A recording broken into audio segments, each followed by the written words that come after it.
Hello, I'm Basia Sokolowska and I'm taking you through my creative alphabet. Today I'd like to talk about color.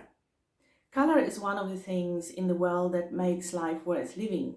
These are not my words, this is a statement by Georgia O'Keeffe, but I fully identify with it.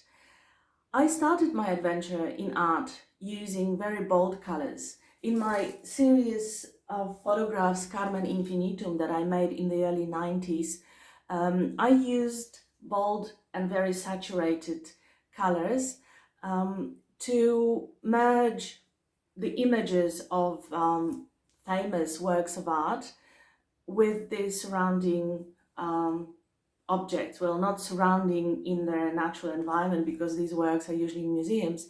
I obviously use reproductions to do that, but I just wanted to take the grand works of art from their context. It wasn't a very easy series to work on in a way that I was showing two disparate realities and I wanted to merge it into one. And color helped me immensely in that. It sort of glued the composition together.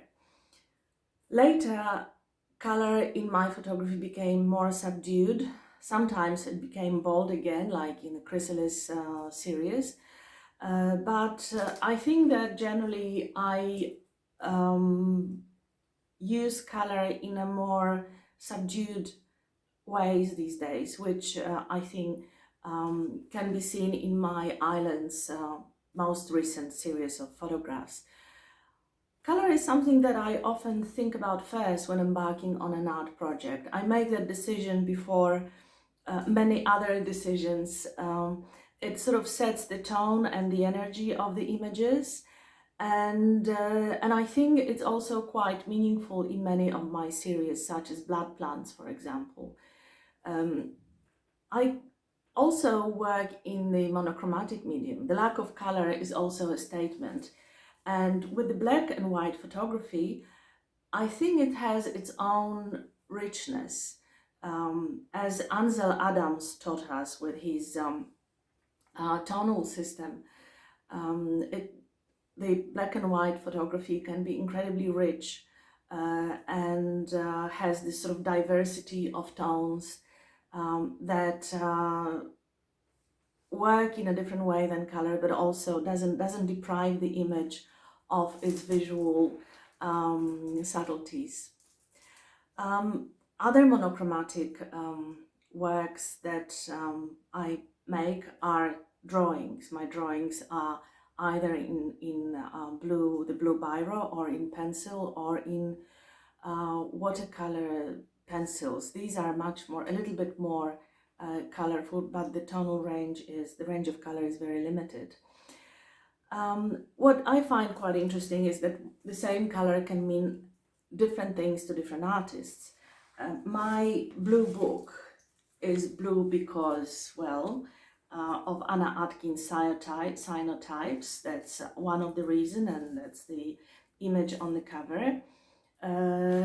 Also because it contains my drawings, my blue ballpoint pen drawings. So it is also part of my blue color philosophy.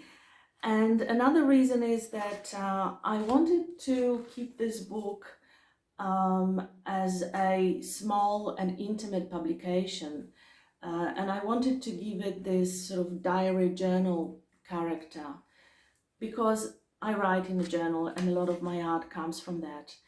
And I thought that using print in the blue is much more conducive to this idea than printing this book in black, like most books are, which is more of a book than a kind of personal written account.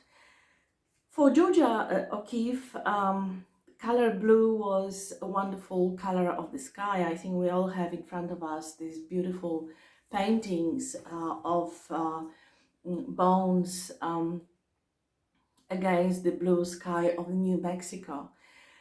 Louise Bourgeois, on the other hand, talks about the color blue as the color of liberation. She says that when she draws in blue, she leaves the realm of the everyday concerns and reality, and she enters the zone of freedom where she can do what she wants, express what she wants.